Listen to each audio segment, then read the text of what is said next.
কোনো ভক্ত সেবা দাও, কোনো ধর্মীয় অনুষ্ঠান দাও, তোমার যত আত্মীয় স্বজন সবাইকে তুমি নিমন্ত্রণ করছো, কিন্তু দেখা গেল কারোর সঙ্গে তোমার বিবাদ বা দ্বন্দ্ব আছে। তুমি যদি তাকে বাদ দিয়ে তুমি তোমার এই ধর্মীয় কর্ম করো, যেটাই করো না কেন সেটা কিন্তু তোমার বৃথা হয়ে যাবে। জীবনের হিংসা, ক্রোধ, লোভ, লালসা সর্বস্ব ত্যাগ করে যদি তোমার যতটুকু আছে, 100 টাকা আছে, তুমি 50 টাকা তার সেবায় দাও, কিন্তু তোমার হৃদয়টা ভিতর থেকে সমস্ত কালিমাগুলো দূর করতে হবে।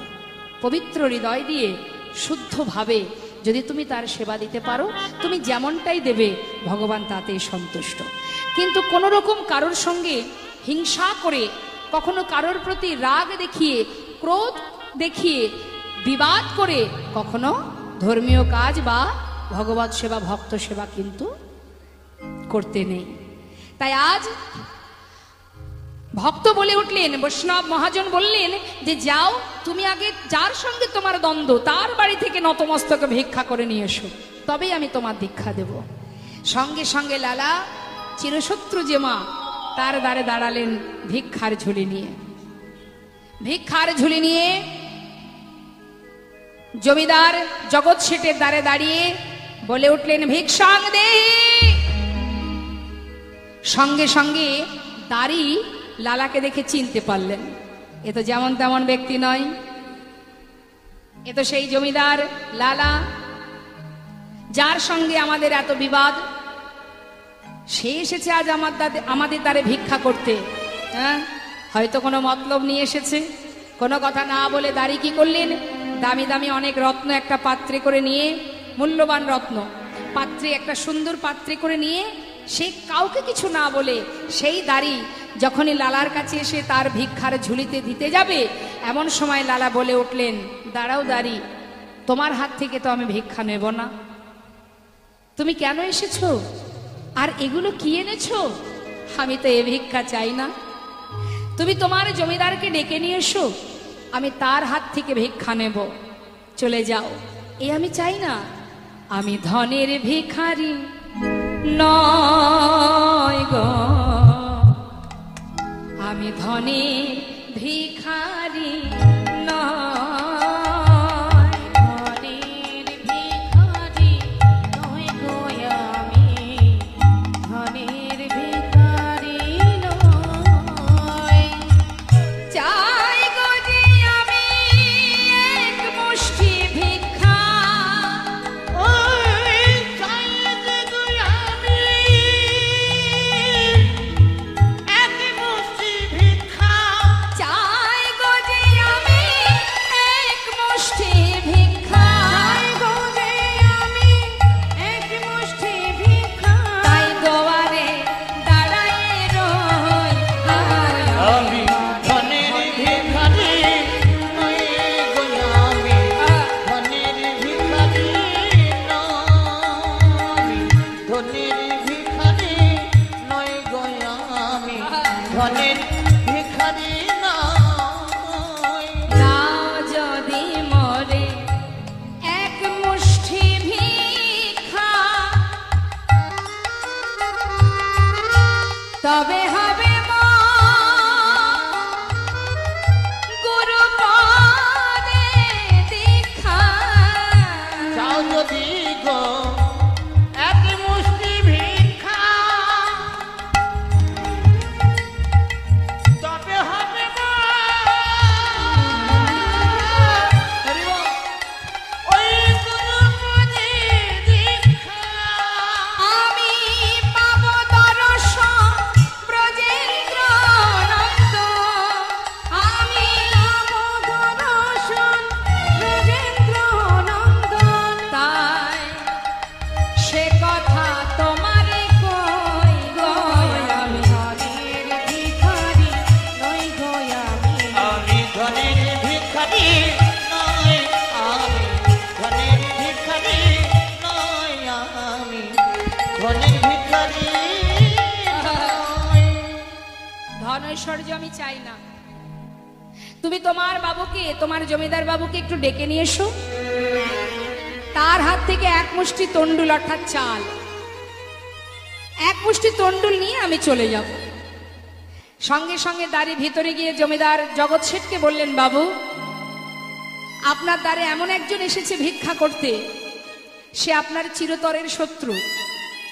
তা সে তো আমার কাছ থেকে ভিক্ষা নিল না, সে আপনার কাছ থেকে ভিক্ষা নেবে বলে এখনো দ্বারে দাঁড়িয়ে আছে। তা বাবু একবার যেতে হবে। জগৎ শেঠ বললেন, আমার শত্রু আমার দ্বারে দাঁড়িয়ে আছে ভিক্ষা নেবে বলে? কে সে? আমি তাকে দেখতে চাই। নিশ্চয়ই। সঙ্গে করে যেই না দ্বারে এসে দাঁড়িয়েছে মা, এসে দেখছে কি মস্ত বড় জমিদার লালা, কাঁধে রয়েছে ভিক্ষার ঝুলি, ললাটে তিলক, দাদার সঙ্গে তিলক ধারণ করা, বদনে কৃষ্ণ নাম, চোখে কৃষ্ণ প্রেমের বাড়ি। তাই না দেখে জিজ্ঞাসা করলেন জগৎ শেঠ, বাবু এই যে জমিদার বাবু আজ আমার দ্বারে দাঁড়িয়ে ভিক্ষার ঝুলি কাঁধে নিয়ে, এটা কোনো নতুন ছলনা নয় তো? বলা যায় আবার কোন ছলনার আশ্রয় নিয়ে তবেই আমার দ্বারে দাঁড়িয়ে আছো? লালা বলে উঠলেন, বন্ধু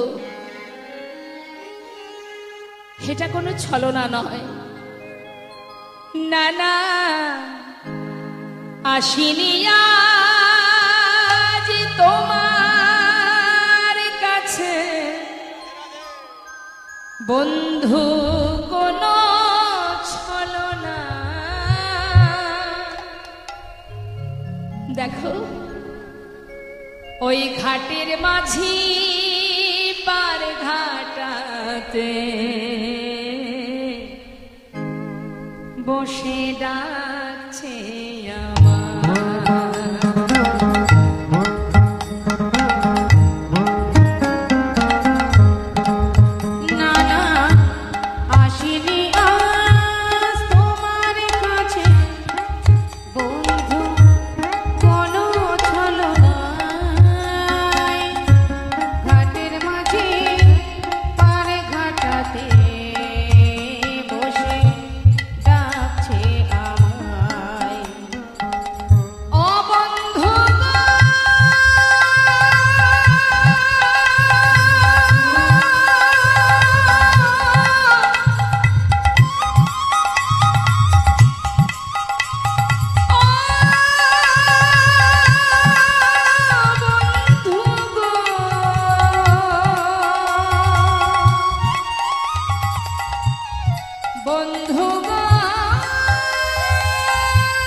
যদি এক মুষ্টি দাও গো ভিক্ষা, ও বন্ধু তবে হবে মোর গুরুপদে দীক্ষা। যদি এক মুষ্টি দাও গো ভিক্ষা,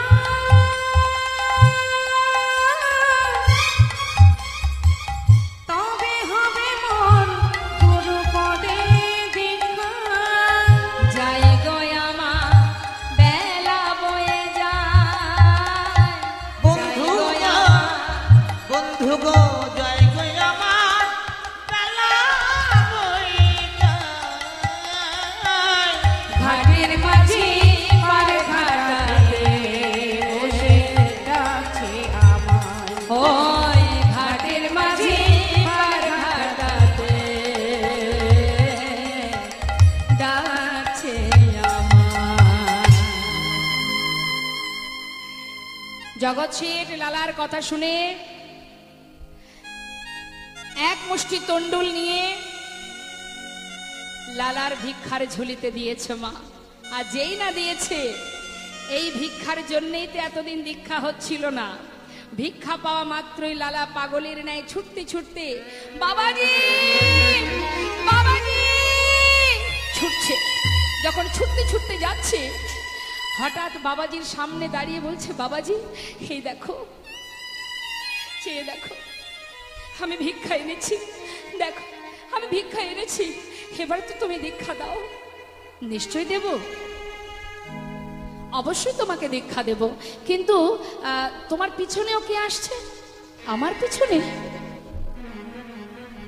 কি বন্ধু, বন্ধু তুমি আমার পিছনে কেন? জগৎ শেঠ বলে উঠলেন, বন্ধু যখন তুমি আমার কাছে দাঁড়িয়ে তুমি কেঁদে কেঁদে বললে তোমার জীবন বেলা বয়ে যায়, হরি বল হরি বল, পার ঘাটার মাঝে পারে দাঁড়িয়ে আছে, তোমাকে এক মুষ্টি তন্ডুল দিয়ে আমি আর ঘরে ফিরতে পারিনি বন্ধু। আমি চিন্তা করলাম, তোমার যদি জীবন বেলা বয়ে যায় তাহলে তো আমারও জীবন বেলা বয়ে যায়। তাই তোমাকে এক মুষ্টি তন্ডুল দেবার পর তুমি যখন ছুটতে ছুটতে চলে যাচ্ছ, আমি আর ঘরে ফিরতে পারিনি। আমিও সর্বস্ব পরিত্যাগ করে তোমার পাছু পাছু তোমার সাথে চলে এসেছি। বন্ধু তুমি আমাকে গ্রহণ করো, তুমি আমাকে গ্রহণ করো। বাবাজি এ তো আমার সেই বন্ধু, আমি যার ঘরে ভিক্ষা করে এনেছি, জীবনের সর্বস্ব পরিত্যাগ করে আমাকে স্মরণ করে আমার পাছু পাছু ছুটে এসেছে। বাবাজি তুমি ওকে ওকে তুমি কৃপাল করো, তুমি ওকে মন্ত্র দান করো। বাবাজির কাছ থেকে দুজনে একসঙ্গে মন্ত্র গ্রহণ করলেন। দুজনে যেই না মন্ত্র গ্রহণ করেছে মা, এবার তো তার মনের বাসনা আরো দ্বিগুণ হয়ে গেল। বাবা এতদিন বাসনা ছিল কিন্তু মন্ত্র পাইনি, আজ যখন মন্ত্র পেয়েছে, এবার গোবিন্দ দর্শনের বাসনা আর স্থির থাকতে পারছে না, চঞ্চল হয়ে উঠেছে। মন্ত্র যখন পেয়েছি প্রভু, এবার আমি তোমার দেখা পেতে চাই, কিন্তু দিন যায় দেখা পায় না। গোটা বৃন্দাবনে ভিক্ষা করে, বদনে কৃষ্ণ নাম করে, দুই বন্ধু একসঙ্গে চলে, কিন্তু প্রভুর কৃপা পাচ্ছে না। মনে মনে ভক্ত স্থির করলেন, যদি তোমার দেখা না পাই তাহলে এই বৃন্দাবনে আর আমি বেশি দিন থাকতে চাই না, আর আমি বাঁচতে চাই না। এখনই এই মুহূর্তে যমুনার জলে গিয়ে আমরা দুজনেই প্রাণ ত্যাগ করব। সঙ্গে সঙ্গে দুই বন্ধু একসঙ্গে যখন ছুটতে ছুটতে যমুনার ঘাটে যাচ্ছে, অনাদি আদি গোবিন্দ সে আর কি করে দূরে থাকবে। ভক্ত যদি প্রাণ ত্যাগ করতে চায়, মরতে চায়, গোবিন্দ বিলম্ব না করে সেই দুই ভক্তকে রক্ষা করবার জন্য তিনি বিলম্ব না করে ওই যমুনার ধারে বালু রাশির ওপরে ত্রিভঙ্গ বঙ্কিমে দাঁড়িয়ে ডাকতে লাগলেন, লালা লালা। কে? একবার পিছন ফিরে চেয়ে দেখো। যেই না পিছন ফিরে তাকিয়েছে, অনাদি আদি গোবিন্দকে দর্শন করে ছুটে গিয়ে দুই বন্ধু একসঙ্গে ভগবানের চরণটা মুখে জড়িয়ে ধরলেন, বুকের মধ্যে জড়িয়ে ধরে বললেন, প্রভু গো এতদিনের বাসনা পূর্ণ হলো, এবার তোমার চরণ পেলাম, তোমার কৃপা পেলাম, এবার কথা দাও চরণ ছাড়া যেন আমায় করো না।